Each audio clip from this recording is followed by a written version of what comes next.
wabarakatuh. Insyaallah hari ini kami akan melaksanakan tugas khatib Jumat Masjid Al-Huda Simpang Milano, Desa Ekbatu, Kecamatan Torgamba, Kabupaten Labuan Bajo Selatan.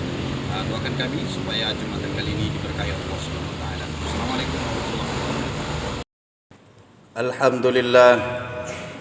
Alhamdulillahilladzi hadana lihada وما كنا لنهتدي لولا أن هدانا الله أشهد أن لا إله إلا الله وحده لا شريك له وأشهد أن سيدنا محمدا عبده ورسوله لا نبي بعده أشهد أن لا إله إلا الله اللهم صل وسلم على سيدنا محمد وعلى آل سيدنا محمد أيها الناس الحاضرون أوصيكم ونفسي بتقوى الله وقد فاز المتقون قال الله تعالى في كتابه الكريم أعوذ بالله من الشيطان الرجيم بسم الله الرحمن الرحيم يا أيها الذين آمنوا اتقوا الله ولتنظر نفس ما قدمت لغد واتقوا الله إن الله خبير بما تعملون صدق الله العظيم وصدق رسول النبي الكريم.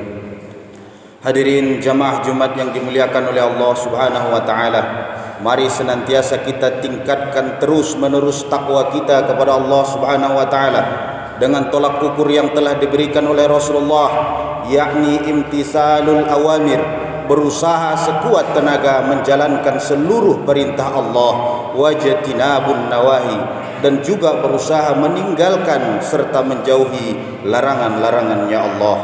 Allah berjanji, siapa yang senantiasa berusaha bertakwa kepada Allah, wa may yattaqillah yaj'al lahu makhraja, Allah akan berikan kepada orang tersebut jalan keluar, solusi dari setiap permasalahan hidupnya. Tak cukup sampai di situ, wa yarzuquhu min haitsu la yahtasib, Allah juga akan memberikan rezeki kepada orang yang senantiasa bertakwa, dan rezeki itu akan diberikan Allah dari arah yang tiada diduga-duganya.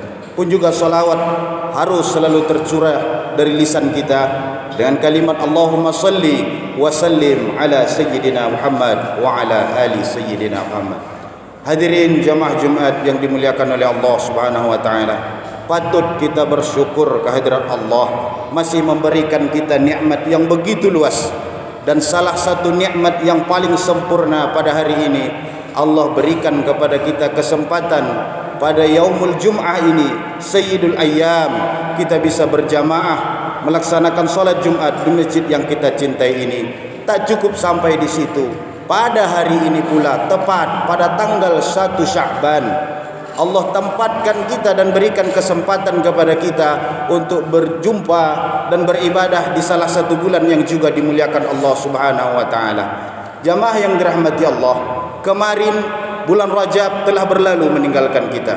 Bulan berikutnya adalah bulan Ramadan. 2 bulan ini adalah bulan sebelum dan sesudah bulan Sya'ban. Orang Islam senantiasanya akan berlomba-lomba beribadah di antara 2 bulan ini. Di bulan Rajab ada salah satu peristiwa Isra dan Mi'raj Nabi Allah Muhammad sallallahu alaihi wasallam. Bulan yang sangat dimuliakan Allah, karena saat itulah sejarah pertama kali dan tidak akan pernah terjadi seorang manusia berjumpa langsung dengan Allah Subhanahu wa taala untuk menjemput satu syariat yang bernama salat. Maka oleh sebab itu pantas umat Islam berlomba-lomba meningkatkan ibadahnya di bulan Rajab. Pun juga demikian dengan bulan Ramadan. Begitu banyak kemuliaan di bulan Ramadan. Bulan diturunkannya Al-Quran, bulan dilipat gandakannya pahala, bulan berpuasa. Orang akan berlomba-lomba beribadah di bulan Ramadan dan juga di bulan Sya'ban, tetap di bulan Rajab. Tetapi di bulan Sya'ban ini Rasulullah sendiri pun mengakui banyak orang yang lalai untuk meningkatkan ibadahnya kepada Allah Subhanahu wa taala. Dalam satu hadis, pernah Rasulullah didatangi oleh seorang sahabat, "Ya Rasulullah, kami lihat ketika bulan Sya'ban puasa sunnahmu sangat banyak. Kau hanya berpuasa 30 hari penuh di bulan Ramadan. Tapi di antara 11 bulan lainnya, ibadah puasa sunnahmu yang paling banyak di bulan Sya'ban. Kira-kira kenapa ya Rasulullah?" Apa jawaban Rasulullah? Kata Rasul, "Dzalika syuhr." Bulan ini, kata Rasulullah, yaghfulun nasa anhu. Banyak orang yang lalai dalam beribadah daripadanya. Kenapa orang lalai? Karena dia berada baina Rajabin wa Ramadan. Bulan ini diapit oleh 2 bulan yang sangat mulia. Jamaah yang dirahmati oleh Allah Subhanahu wa taala, maka oleh sebab itu apabila ada satu kaidah mengatakan ketika orang lalai di satu waktu, kebanyakan manusia, kebanyakan orang Islam menjauh dari Allah, tetapi ada segelintir orang yang mendekat kepada Allah, saat itu juga janji Allah akan melipat gandakan pahala tersebut. Bukankah ini yang menjadi landasan mengapa salat tahajud itu begitu dimuliakan Allah? Bukankah salat tahajud itu dikerjakan sepertiga malam, ketika orang lagi asik-asiknya tidur, terlelap di tempat tidurnya, masih sibuk dengan mimpinya, tapi ada beberapa orang yang ingin mendekat kepada Allah, rela dia bangun, rela dia memutus tidurnya, berangkat dia mengambil air wudu, basah wajahnya, basah tangannya, basah tubuhnya, lalu dia kerjakan solat sunnah tahajud. Orang terlelap tapi dia mendekatkan diri kepada Allah, akan dilipat gandakan oleh Allah Subhanahu wa taala pahalanya dengan pahala yang tidak bisa kita hitung banyaknya. Begitu juga dengan bulan Sya'ban. Rasul mengakui banyak orang yang lalai di bulan Sya'ban ini. Maka oleh sebab itu, ketika orang lalai, orang menjauh, tidak mau meningkatkan ibadah di bulan Sya'ban ini, mari kita tingkatkan ibadah kita kepada Allah, karena Allah berjanji akan melipat gandakan pahalanya bagi orang yang senantiasa beribadah kepada Allah Subhanahu wa taala. Apa ibadah dan amalan yang paling mulia yang Allah tetapkan dan disunnahkan Rasulullah di bulan Sya'ban? Adalah ibadah berpuasa. Kenapa puasa? Kata sahabat kepada Rasulullah. Jawaban Rasulullah, wasyahru, dan bulan ini kata Rasulullah, turfa'u fil a'mal ila rabbil alamin, akan diangkat segala catatan amal ibadah seorang Islam kepada Allah Subhanahu wa taala. Di 11 bulan yang lainnya ketika kita beramal, malaikat akan mencatat. Tetapi berbeda dengan bulan Sya'ban. Ketika bulan Sya'ban kita beribadah, saat itu juga ibadah kita akan diangkat oleh malaikat kepada Allah Subhanahu wa taala. Lantas kenapa kau puasa? Kata sahabat, fa uhibbu ay yarfa'u amali wa ana shaim. Aku ingin, kata Rasulullah, ketika malaikat Jibril datang kepadaku mengambil catatan-catatan amal ibadahku, wa ana shaim, kata Rasulullah, aku sedang berpuasa. Apa tujuan Rasulullah dia berpuasa ketika dijumpai oleh malaikat? Ingin menunjukkan kebanggaannya kepada Allah Subhanahu wa taala. Bayangkan betapa senangnya Allah. Datang malaikat, ya Allah ya Rabbi, ini amalan Muhammadmu, orang yang kau cintai. Ini amalannya sudah kuhadapkan ke hadapanmu. Allah bertanya, ketika kau ambil amal ibadahnya, dia sedang apa? Jawaban malaikat, dia sedang berpuasa ya Allah. Bayangkan itu terjadi kepada kita sahabat yang dirahmati Allah Subhanahu wa taala.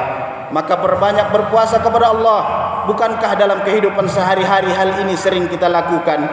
Ketika ada bos kita di sebuah pekerjaan, ada pimpinan kita, bukankah dengan bangganya kita ketika dia datang melihat pekerjaan kita dan kita sedang sibuk bekerja, kita sedang rajin-rajinnya, bukankah begitu bangganya kita di hadapan pimpinan kita ketika kita sedang rajin bekerja?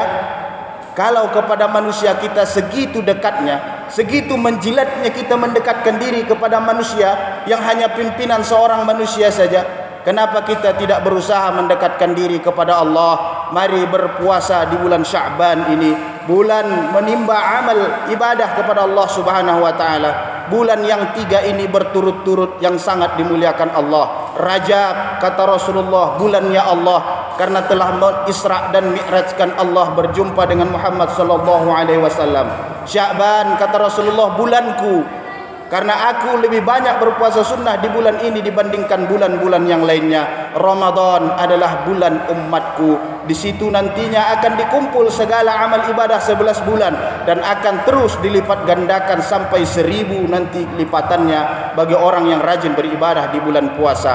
Jamaah yang dirahmati Allah Subhanahu wa taala, dalam hadis yang lain Rasulullah juga pernah sampaikan, bulan Rajab adalah bulan menanam.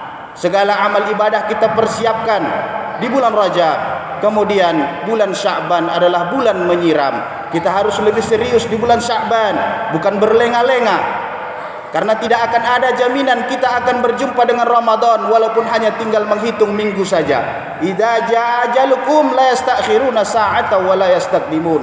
Kalau ajal itu sudah datang kepada Allah, tak bisa kita minta mundur 1 detik, dan juga tidak kita bisa paksa walaupun 1 detik. Maka oleh sebab itu, bulan Ramadan kata Rasulullah adalah bulan menuai atau bulan panen.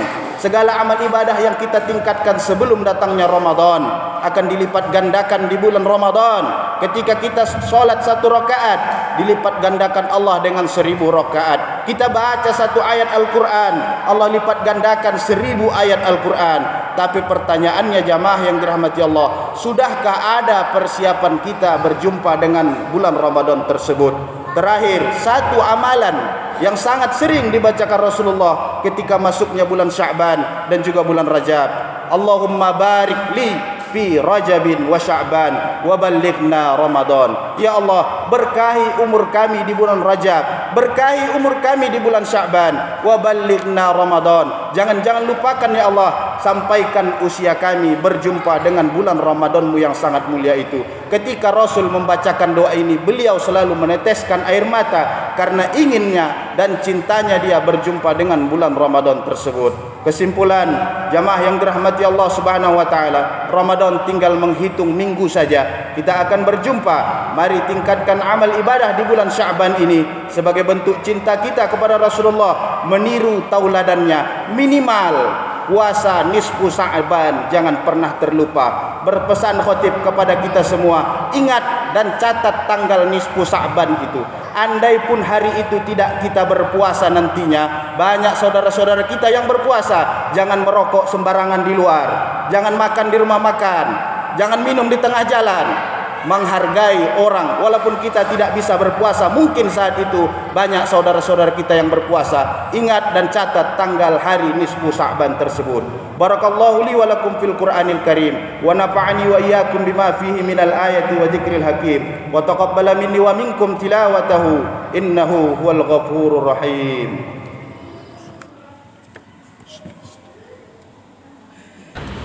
Assalamualaikum warahmatullahi wabarakatuh. Alhamdulillah, ibadah sholat Jumat kita hari ini telah selesai kita laksanakan dengan saya sebagai khotib dan juga imamnya. Kebetulan di Masjid Al-Rodoh Simpang Belano ini ada dibagi-bagikan berupa sedekah kue kepada jamaah yang sholat di hari Jumat ini. Mudah-mudahan kita doakan bagi yang bersedekah diberikan Allah pahala yang berlipat ganda, kemudian bagi yang mendapatkan mudah-mudahan menjadi vitamin bagi dirinya, kesehatan tubuhnya. Demikian, Assalamualaikum